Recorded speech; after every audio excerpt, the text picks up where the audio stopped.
el titular principal del mostrador de hoy es una entrevista a un destacado abogado, académico, que fue incluso presidente de la ONG Espacio Público, Mauricio Duce, que menciona, por lo menos el titular que menciona el mostrador para destacar la entrevista, que recomiendo leerla porque es muy interesante y aporta mucho al conocimiento de la realidad hoy. Señala, entre comillas, este gobierno ha sido enormemente decepcionante en términos de construir una política de seguridad que responda a parámetros mínimos. Cierre comillas.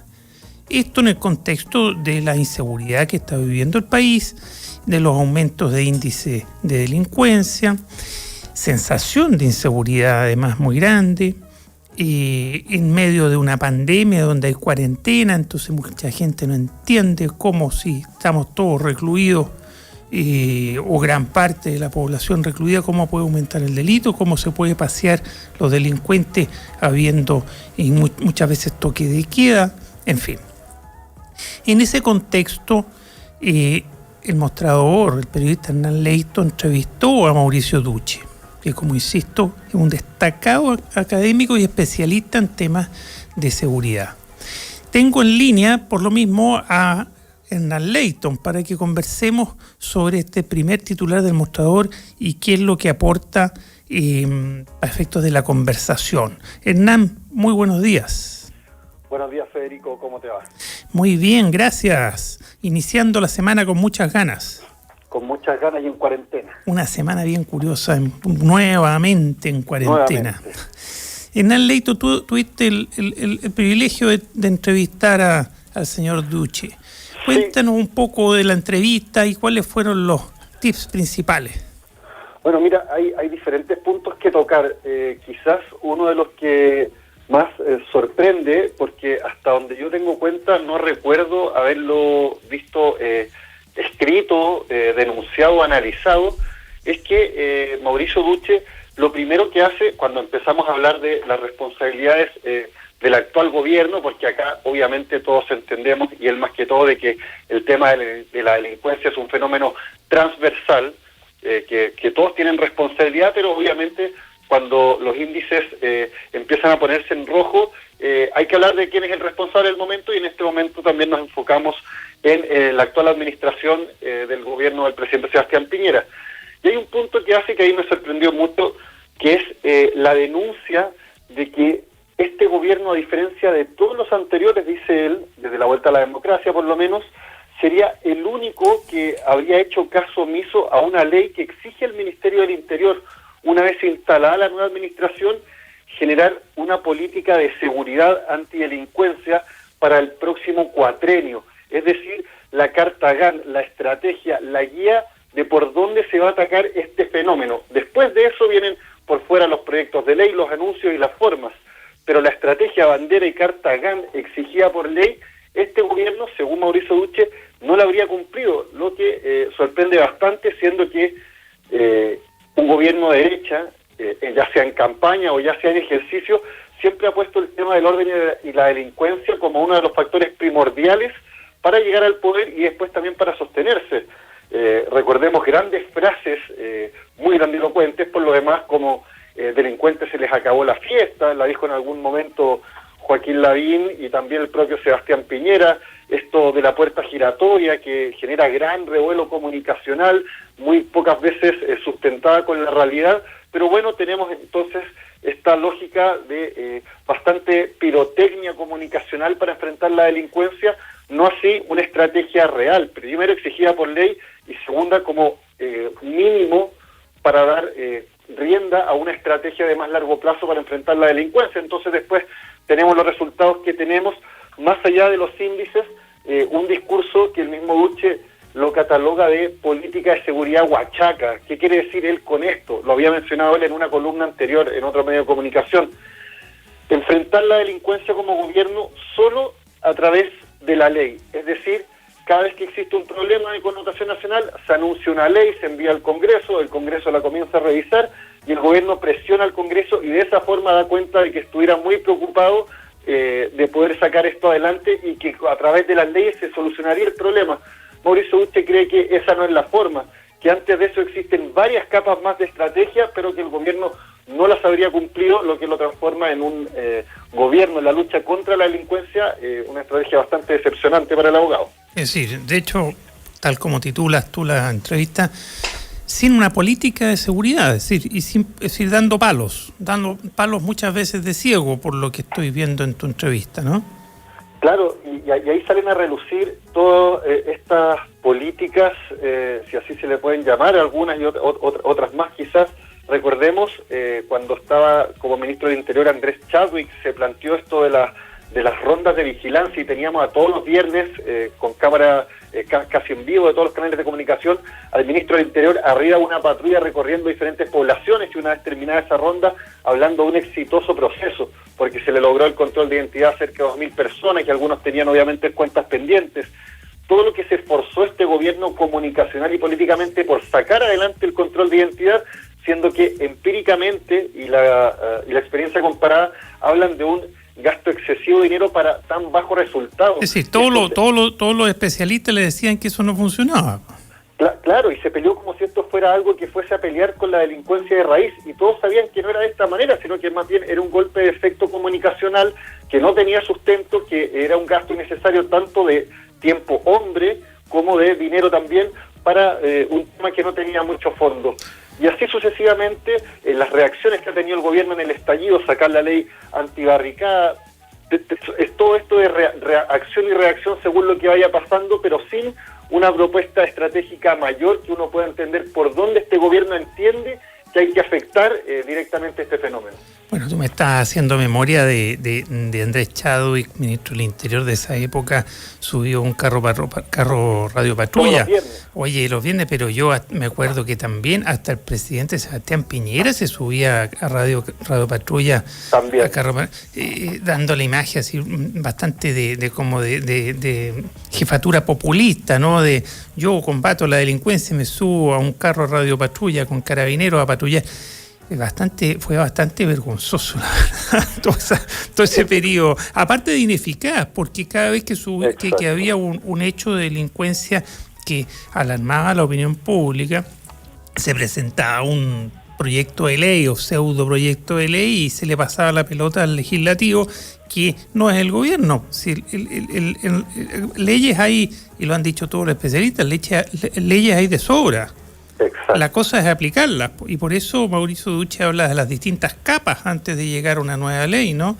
Primero tienen que funcionar las policías, segundo tiene que haber un plan de seguridad, porque hoy día, tal como no solo menciona Duche, sino que todos los especialistas hoy día, los índices de delincuencia en general no están más altos, están bastante bajo control, salvo lo que es el crimen organizado, que es lo que ha ido vinculado al tráfico de droga, ¿no?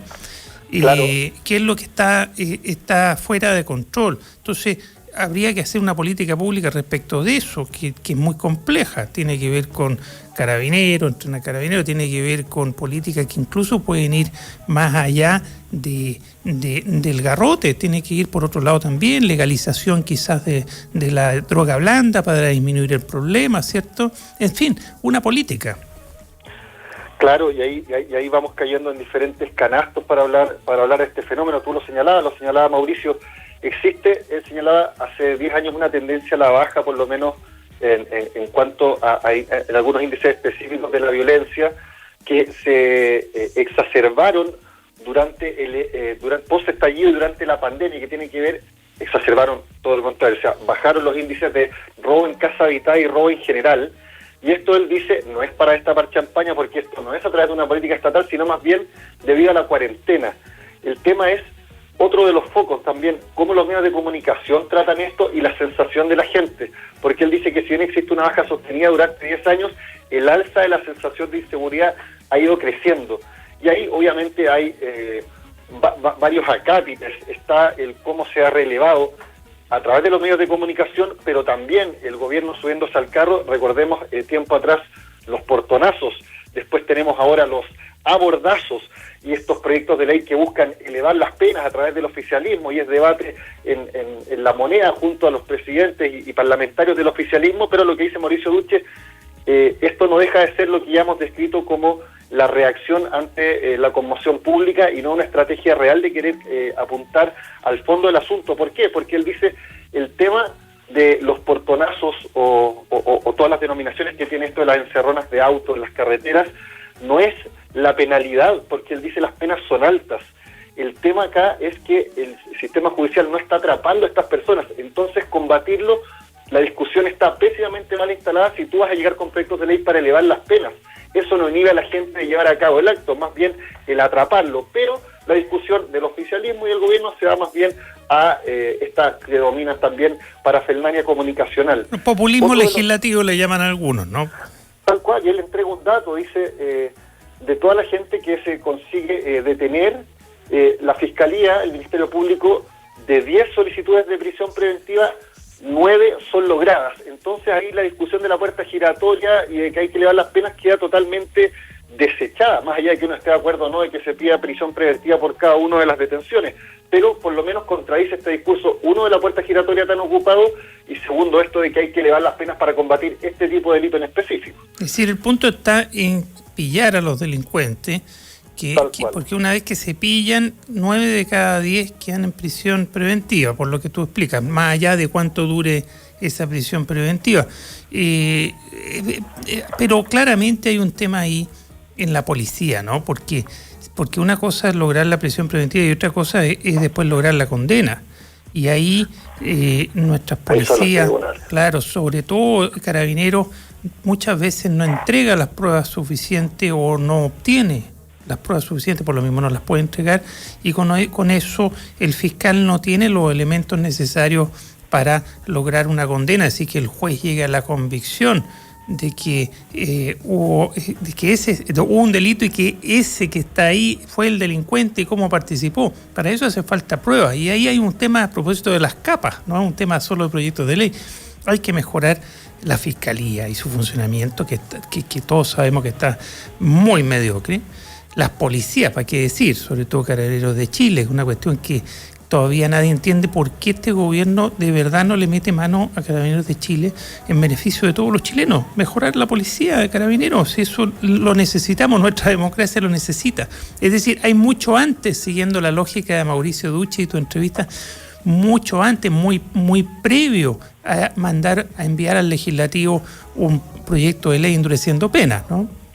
Claro, y una discusión también que se ha hecho bien larga y que ha sido un reclamo desde hace mucho tiempo. Esto ya por fuera de la entrevista tiene que ver con el reclamo del Ministerio Público de siempre estar al límite de sus funciones. Es decir, cuando se habla de que cada fiscal tiene 2.000, 3.000 o 4.000 casos, habla de un Ministerio Público que en verdad no tiene la capacidad de cumplir con las expectativas ni de la ciudadanía, ni de la clase política, ni de nadie. Y por eso también están los altos índices del desecho de las investigaciones con casos que algunos consideran que no son tan relevantes, porque el fiscal tiene que dar cuenta ante la sociedad de que está funcionando. Entonces ahí tú eliges qué casos te dan más y qué casos te dan menos puntos, ya sea a nivel comunicacional, a nivel estratégico, a nivel de reconocimiento de tus pares, pero hace varios años y gobiernos atrás que el Ministerio Público viene reclamando la falta de plata, digámoslo así en buen chileno, para poder sustentar un mejor trabajo de investigación.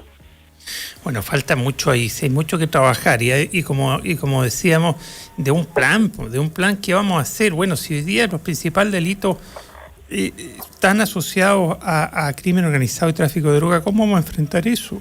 En todo el mundo ha sido evidente que no basta con el puro garrote, ¿no? Porque no, entonces, ¿qué vamos a hacer? ¿Qué vamos a hacer? Porque algunos destemplados dicen, bueno, armemos más a la policía.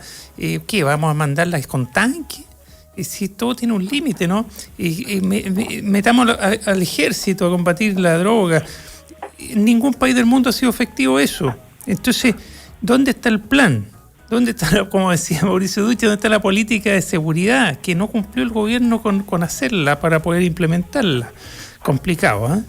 No, es súper complicado porque además este gobierno por lo menos optó dialécticamente esto de la guerra contra el narcotráfico, que no supone más que aumentar el número de policía, de armar mejor a la policía y todos sabemos los resultados que eso ha traído en otros lados. O sea, si tú a Carabineros le pasas una mejor metralleta, el narco con los recursos que tiene obviamente va a tener una metralleta más grande que esa. El tema es que acá nunca se apunta al incentivo, porque tú puedes todos los días tener capturado una nueva banda narco, pero el incentivo está, ese espacio va a ser ocupado por otras personas que pueden desarrollar ese negocio que siempre está ahí vigente y es tan lucrativo que ese espacio va a ser ocupado. Ese es el gran problema, no se apunta al incentivo. Hay diferentes focos, obviamente, yo no soy experto en seguridad, uno lo hace leyendo a los expertos. Bueno, es que por eso tiene que el gobierno hacer un plan de seguridad y que no lo hizo. En parte, claramente. Oye, Hernán, ¿qué te parece? Bueno, recomiendo leer entonces esta entrevista a Mauricio Duche, abogado experto en temas de seguridad, en el Mostrador.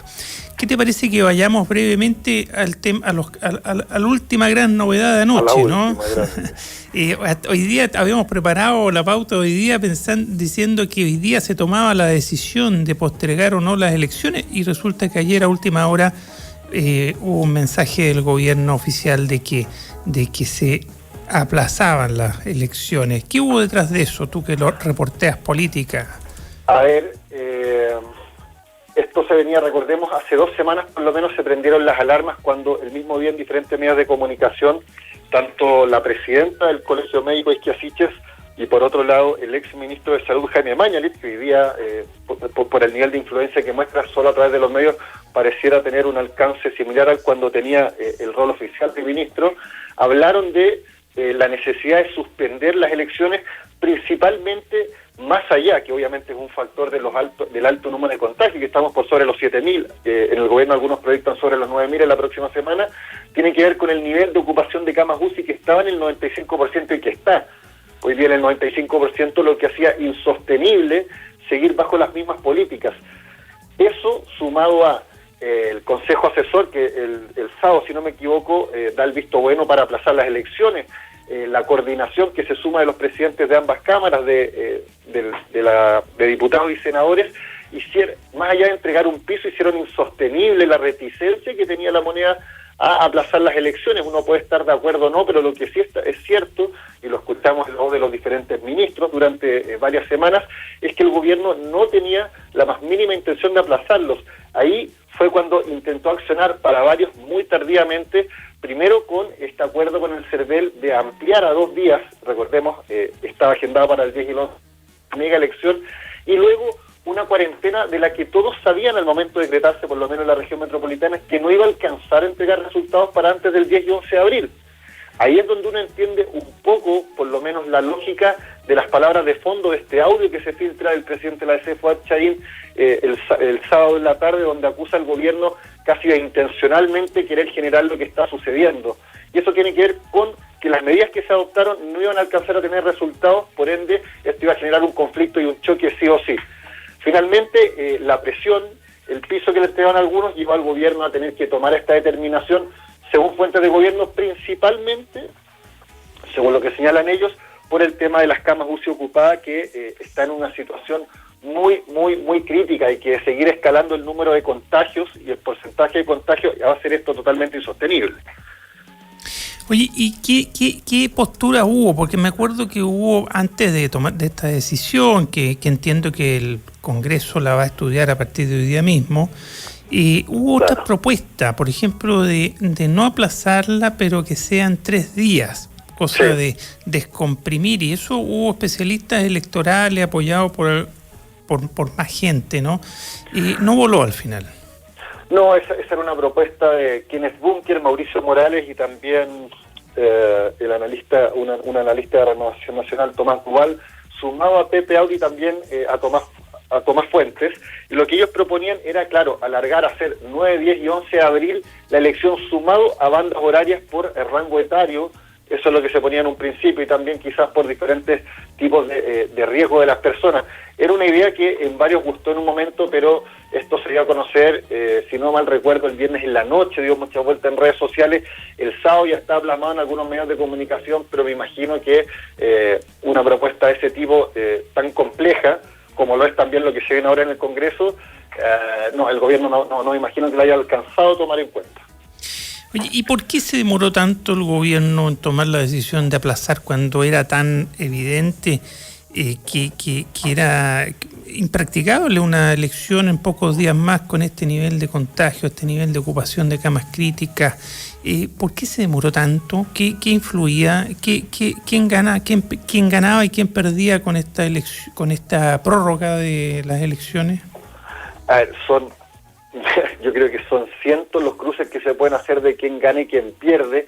Obviamente hay quienes señalan que mayor espacio es más tiempo para los menos conocidos, pero al mismo tiempo está el cruce de las devoluciones de platas del CERVEL, los préstamos que se hicieron, cómo se para una campaña, el cruce de elecciones entre los cargos que están suspendidos como los alcaldes. Es un enredo bastante complejo. Es por eso que ayer el presidente Piñera da señales claras de lo complicado que es esto. Cuando termina de hablar, periodistas le preguntan por la responsabilidad que tiene el gobierno y el presidente prefiere no responder ninguna pregunta a la prensa. Ese es el nivel de complejidad que tiene esta discusión que va a comenzar hoy día y que se espera ingreso hoy día al Congreso, así lo anunció el propio gobierno. Son demasiados y muchos los cruces, pero ¿por qué el gobierno era reticente? Primero, por este nivel de complejidad que ya estamos conversando y está advertida. Pero mientras más se demoraba, más nivel de complejidad. Habían algunos que, recordemos, el ministro París lo decía, el ministro Velorio, el ministro Osa, ellos decían que no encontraban que hubiese un escenario factible, que tendría que pasar una catástrofe para tener que plantearse ese escenario. Bueno, de esta manera entonces estamos viviendo esa catástrofe y no se vio venir, o cada uno podrá tener sus propias excusas, pero varios venían advirtiendo de lo que se venía, los cálculos estaban, los posibles escenarios sobre la mesa, y la decisión que se toma, por lo menos recordemos en la región metropolitana, estaba claro que no iba a alcanzar a dar los resultados. ¿Qué va a pasar con las campañas, Hernán? Algunos hablan de postergarla, de suspenderla y las semana y media, 2 semanas que faltaban, ponerlas al final justo antes de las elecciones en mayo, las nuevas fechas. Otros hablan de aumentar el periodo de campaña. ¿Qué pasa con las campañas? Esa pregunta, imposible que te la pueda responder yo hasta ahora, va a ser algo que van a tener que responder en el Parlamento, porque créeme que cuando ingrese este proyecto, la discusión no va a ser simple, más allá de que yo creo que se pueda factiblemente aprobar este retraso, porque es muy complicado para cualquier parlamentario ante la situación sanitaria que se vive ponerse en la vereda del frente, más de alguno va a estar. El tema es qué es lo que van a negociar entre medio, pero finalmente tiene que ver con lo que estábamos conversando, con las complejidades, con todos los puntos que van a tener que ver entrecruzados, ya sea campañas, ya sea plata, ya sea tiempo, ya sea conflicto de intereses. Es algo que está totalmente irresoluto hasta ahora, no se conoce el proyecto hasta ahora y los parlamentarios van a tener que empezar recién a debatir el fondo y las consecuencias de cada una de las decisiones que se tomen. Recordemos semanas atrás cuando el gobierno había legislado también constitucionalmente para cambiar la fecha, cuando se aplazó las primeras elecciones, después quedaron alcaldes cruzados por un día respecto de la determinación que se tomó para quedar fuera como independientes para poder postular. Eso fue un error del Congreso en el aplazamiento de una elección mucho más simple. Ahora tenemos 4 elecciones de por medio que ya se habían corrido. Problemas van a haber, baches van a haber, debates profundos van a haber y probablemente problemas van a quedar en el tintero una vez se legisle también. Curiosa la demora, oye, la demora del gobierno en tomar esta decisión, con lo compleja que es, con la cantidad de aristas que tiene el tema, ¿no? Desde prórroga de suplencias en las municipalidades. Oye, pero tiene el tema de las campañas, el financiamiento de las campañas, etcétera, etcétera. Y siempre contra el tiempo, sí, llegó tarde porque ya estamos contra el tiempo, pero esto, bueno, si el Parlamento y todos los demás actores se ponen las pilas, va a resultar. Acordémonos que el CERVEL también tiene que hacer lo necesario para que esto resulte. Por eso esta es una operación de gran escala, ya lo habían advertido analistas políticos hace mucho tiempo, la complejidad. Sí, esa era también una de las razones de por qué el gobierno y varios personeros, tanto del oficialismo como la oposición, acá no se puede culpar, por lo menos en la visión que se tenía, solo al Ejecutivo. Eran reticentes, uno, porque creían que se podía cuestionar la legitimidad de nuestro sistema electoral. Cierto es que no es solo el Ejecutivo, pero el Ejecutivo es el que tiene que tomar la decisión. No, por algo es el Ejecutivo, es el gobierno. O sea, el Ejecutivo es el que propone, porque al final es el Congreso el que va a disponer. No, pero necesita iniciativa del Ejecutivo, porque hay recursos involucrados, en fin, entonces, no tomaba la iniciativa. Bueno. No tomaba la iniciativa. Una de las razones era por la complejidad de la discusión que se viene en estos momentos. Eso mismo lleva a cuestionarse de por qué no se hizo antes, con lo complejo que va a ser esta discusión. Oye, mira, tenemos, después de una breve pausa, volvemos, pero tenemos un muy buen invitado que le vamos a poder preguntar un poco más de esto y de muchas otras cosas. Vamos a conversar con Mario Desbordes, que es el candidato de Renovación Nacional, o por lo menos de gran parte de Renovación Nacional, a la presidencia de la República. Y bueno, volvemos después de una breve pausa. Quiero invitarte a Copeuch, una cooperativa de ahorro y crédito donde más de 900.000 socias y socios cumplen sus sueños. Copeuch es un lugar con personas comunes y corrientes como tú, como yo, donde todos ganamos. Conoce más sobre nuestra oferta de productos y servicios financieros en copeuch.cl. Estamos presentando El Mostrador en la Clave. Información con la independencia que nos caracteriza. Porque